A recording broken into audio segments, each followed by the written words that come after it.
રાજ્ય પરીક્ષા બોર્ડ દ્વારા 2026માં લેવાયેલી જ્ઞાન સાધના શિષ્યવૃત્તિ પરીક્ષામાં ભરૂચ જિલ્લામાં કુલ 2449 વિદ્યાર્થીઓ કામચલાઉ મેરિટ યાદીમાં સમાવેશ થયા છે, જે વિદ્યાર્થીઓની રજીસ્ટ્રેશન અને શાળા પસંદગીની પ્રક્રિયા ચાલી રહી છે।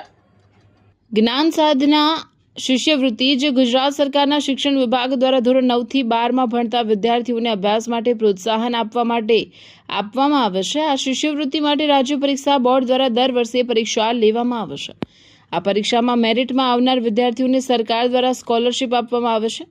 રાજ્ય પરીક્ષા બોર્ડ દ્વારા 2026માં લેવાયેલી પરીક્ષામાં ભરૂચ જિલ્લામાં કુલ 2449 વિદ્યાર્થીઓ કામચલાઉ મેરિટ યાદીમાં સમાવેશ થયા છે, જે વિદ્યાર્થીઓની રજીસ્ટ્રેશન અને શાળા પસંદગીની પ્રક્રિયા તારીખ 8/5/2026 થી 15/5/2024 દરમિયાન ચાલશે।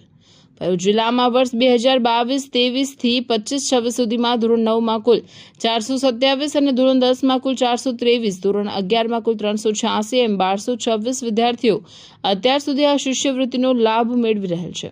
આ શિષ્યવૃત્તિમાં સરકારી અને ગ્રાન્ટ ઇન એડ શાળાઓમાં અભ્યાસ કરતા વિદ્યાર્થીઓને વાર્ષિક 6000 અને એમ્પેન્ડ નોન ગ્રાન્ટેડ શાળામાં અભ્યાસ કરતા વિદ્યાર્થીઓને વાર્ષિક ₹22,000 શિષ્યવૃત્તિ મળે છે। તેમજ ધોરણ 11 તથા ધોરણ 12માં સરકારી અને ગ્રાન્ટ એડ સંસ્થામાં અભ્યાસ કરતા વિદ્યાર્થીઓને વાર્ષિક ₹7,000 અને એમ્પેનલ્ડ નોન ગ્રાન્ટેડ શાળામાં અભ્યાસ કરતા વિદ્યાર્થીઓને વાર્ષિક ₹25,000 મળે છે।